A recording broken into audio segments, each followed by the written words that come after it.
So there we have an assault rifle, a rifle made out of salt.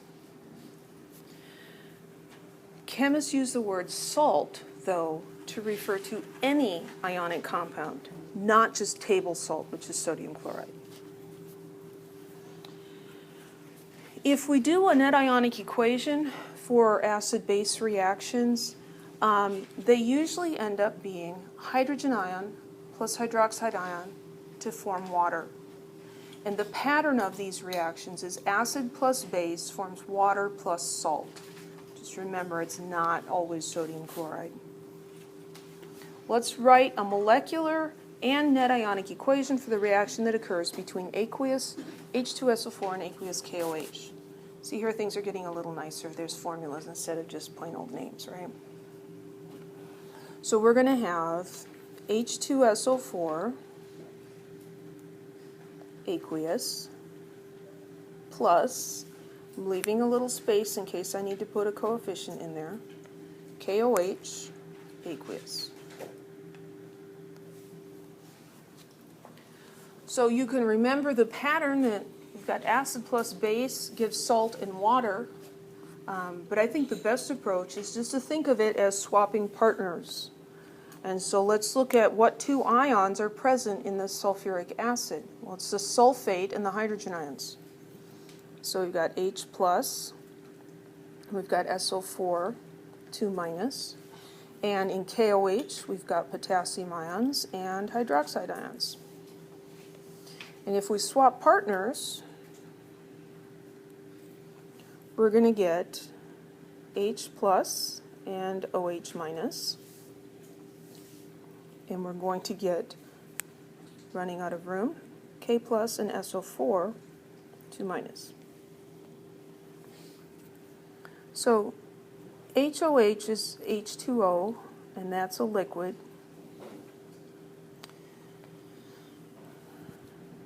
And this guy will be K2SO4, and he's aqueous. You can look him up. So there I've predicted my products. And then I need to balance the equation. Is it already balanced? Sometimes they are. No, it isn't. Here's 2 H's and 1 H, and over here there's 2.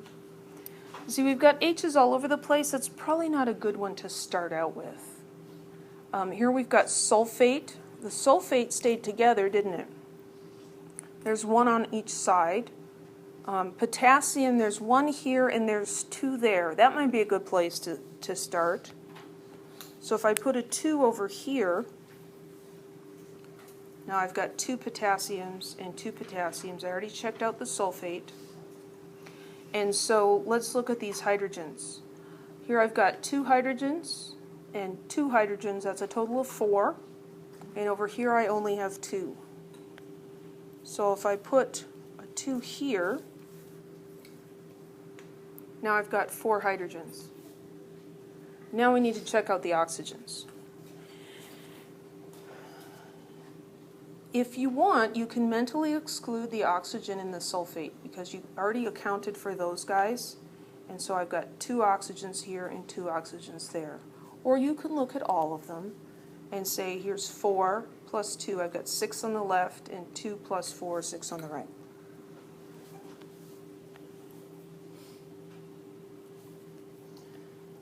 So that is my molecular equation.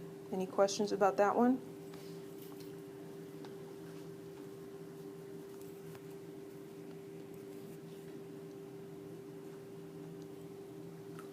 Now we need the net ionic equation. Especially when you're first starting out, it's best to go ahead and do the complete ionic equation and then get to the net ionic equation. So anything that's aqueous, I'm going to break into ions. So I'm going to got 2 H pluses and a sulfate from that guy.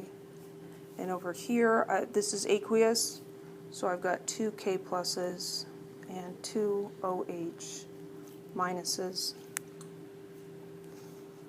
H2O is a liquid, Leave it alone. Don't. If you break that into ions, you're going to end up with everything crossing out, and then you'll go, what happened?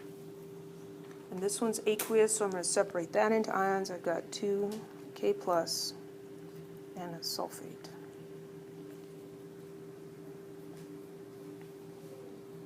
And now I want to cross out the spectators. What's the same on both sides? Sulfate. I'll cross those guys out.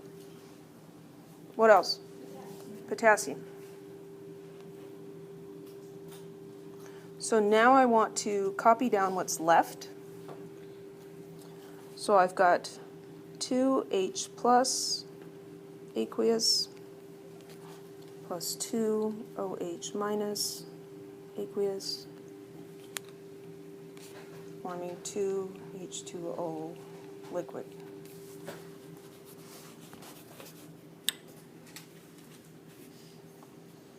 Is that the best equation? What's kind of funny about it? Well, there's charges, yeah. But we've got ions, so the ions are going to have charges. We've got 2's in front of everything. What if we divided the whole thing by 2? And had 1 to 1 to 1. That's the same ratio, isn't it?